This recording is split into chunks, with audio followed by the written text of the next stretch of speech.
പിടിച്ച പിടിയാലെ ഞങ്ങളെ ഇറക്കി. ഒരു 2 ദിവസം ചോദിച്ചിട്ട് പോലും തന്നില്ല.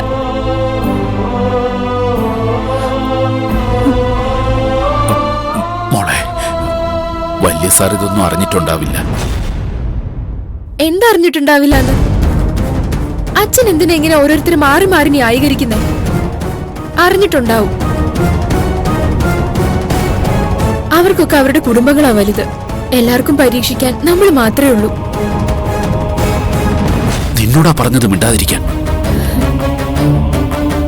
മോളെ, നന്ദിനി ഒരു കുഴപ്പമില്ല. താമസിക്കാൻ നല്ലൊരു വീട് തന്നെ കിട്ടിയിട്ടുണ്ട്. ആ സിമന്റ് കടക്കാരൻ അജയൻ അവന്റെ വീട്ടിൽ കയറി താമസിച്ചോളാൻ പറഞ്ഞിട്ടുണ്ട്.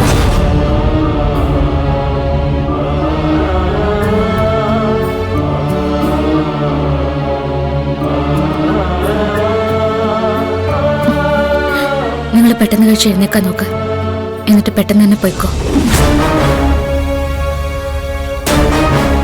അതെന്താ മോളെ ഒരുമാതിരി ആട്ടിപ്പായിക്കുന്നത് പോലെ? എന്നെ കാണാൻ വേണ്ടിയല്ലേ വന്നത്? എന്നെ കണ്ടില്ലേ? പിന്നെന്താ?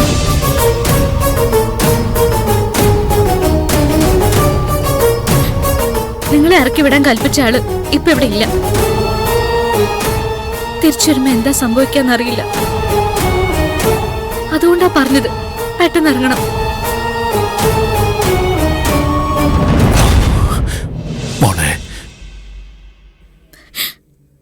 മുതലാളിയോടുള്ള അച്ഛന്റെ കടപ്പാടിന് എന്നെ ഇവിടെ പണയം വെച്ചിട്ടുണ്ടല്ലോ. ഞാൻ നാണം കെടുന്നുണ്ട്, വേദനിക്കുന്നുണ്ട്. അത് മതി.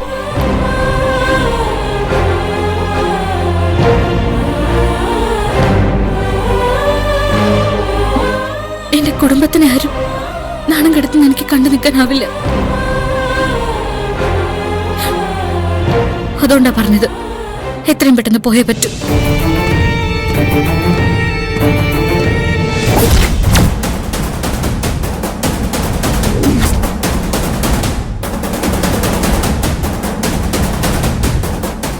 അയ്യോ, എന്തായാലും എഴുന്നേറ്റത്?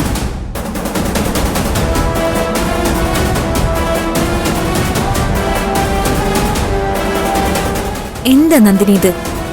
ഇവർക്ക് ഭക്ഷണം കൊടുക്കുന്നത് ഇവിടെയാണോ? അകത്ത് ഡൈനിങ് ടേബിളിൽ വെച്ച് കൊടുത്തൂടെ?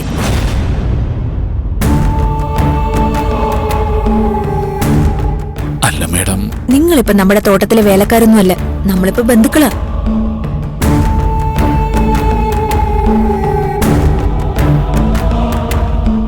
നിങ്ങൾ വല്ലപ്പോഴും ഒരിക്കൽ വരുമ്പോ അതിനർഹിക്കുന്ന പരിഗണന നിങ്ങൾക്ക് കിട്ടണം. നന്ദിനി, ഇവനകത്തേക്ക് വിളിക്കും. വേണ്ട മാഡം, ഇതൊരുമാതിരി ഞങ്ങൾ നാണം കെടുത്തുന്ന പണിയല്ലേ? നന്ദനയുടെ ബന്ധുക്കള് വന്നിട്ട് ഇവിടെ ഇരുത്തുന്നു എന്ന് പറഞ്ഞാല് അത് ഞങ്ങൾ പറഞ്ഞിട്ടാണെന്നല്ലേ ഇവർക്ക് തോന്നുക?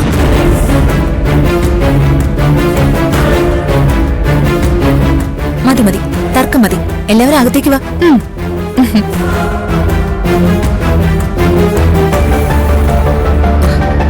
വന്നപ്പോ ഞങ്ങൾ കണ്ടില്ല കേട്ടോ, അതുകൊണ്ടാ.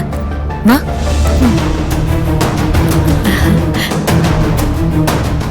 ചേച്ചി വാ. വാ മുത്തശ്ശി.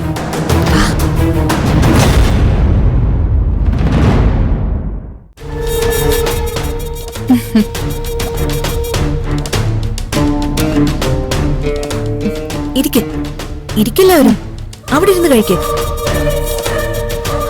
അവരോട് ഇരിക്കാൻ പറയും നന്ദിനി. ഇരിക്കേ.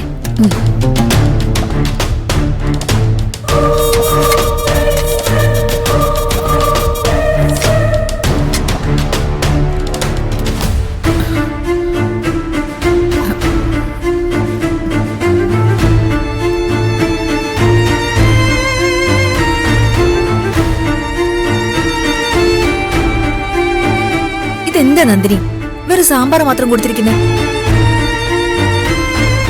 വേറെ കറിയൊന്നുമില്ലേ? സുമേ, സുമേ,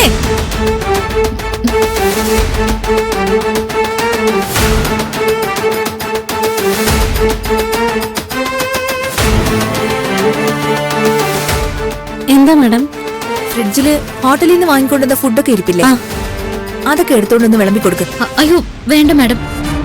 നന്ദിനി, ഇക്കാര്യത്തിൽ ഇടപെടാൻ നിക്കല്ലേ. പോയി എടുത്തോണ്ട് വാസുമേ.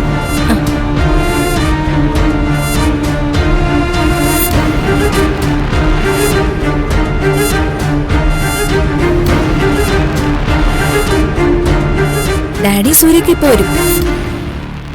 അവര് വന്ന് നിങ്ങളെല്ലാവരും കൂടി കണ്ട നല്ല സന്തോഷാവുകയും ചെയ്യും.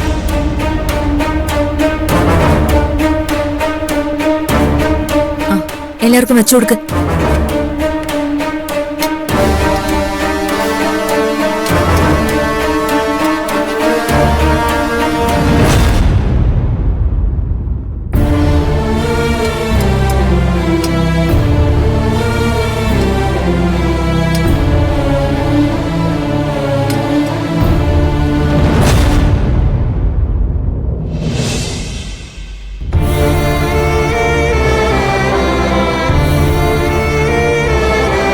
കഴിക്ക്.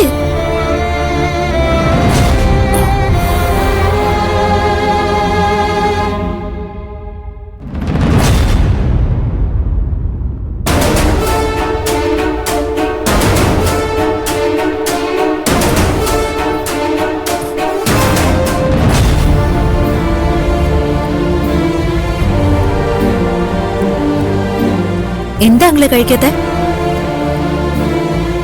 ഇത് ഐസ് കെട്ട പോലെ ഇരിക്കുക മാഡം. അത് വലിയൊരു ഹോട്ടലിലെ ഫുഡാ. കഴിഞ്ഞ ദിവസം ഞങ്ങളവിടെ ഭക്ഷണം കഴിക്കാൻ പോയിട്ടുണ്ടായിരുന്നു.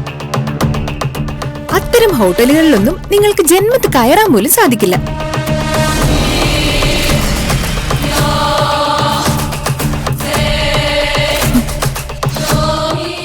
3 ദിവസമായി കാണും അല്ലേടി? ആ ഉറപ്പല്ലേ?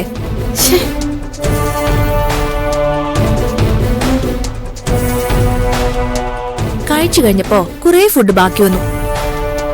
സാധാരണ അങ്ങനെ വന്നാല് ഞങ്ങള് പാഴ്സൽ എടുത്തോണ്ട് വരും. ഇങ്ങോട്ട് കൊണ്ടുവരാനൊന്നും അല്ല കേട്ടോ. വഴിയില് ഭിക്ഷക്കാരൊക്കെ ഉണ്ടാവുമല്ലോ, അവർക്ക് കൊടുക്കാൻ. അന്ന് പിന്നെ ആരെയും കണ്ടില്ല.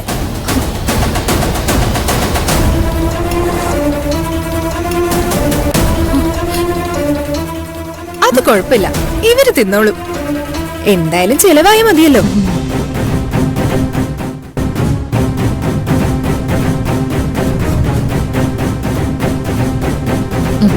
എന്നാ കഴിച്ചോട്ടെ, മടി.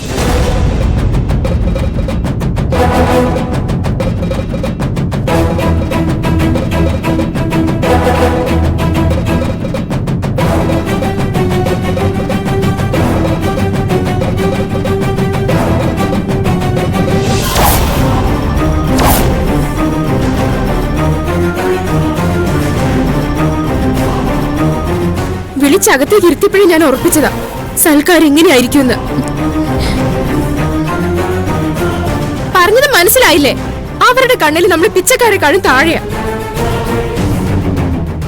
എഴുന്നേക്കുന്നുണ്ടോ എല്ലാരും?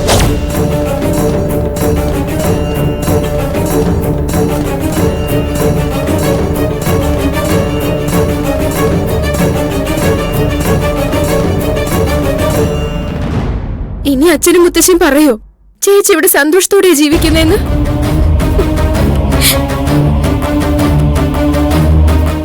ചേച്ചിക്ക് ഇവിടെ വലിയ പരിഗണനയാണ് കിട്ടുന്നതെന്ന്?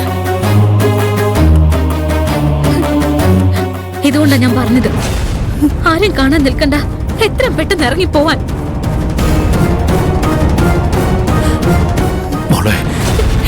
എനിക്കിനി ഒന്നും കേൾക്കാൻ വയ്യ. ഇപ്പൊ ഇറങ്ങണ എല്ലാരും.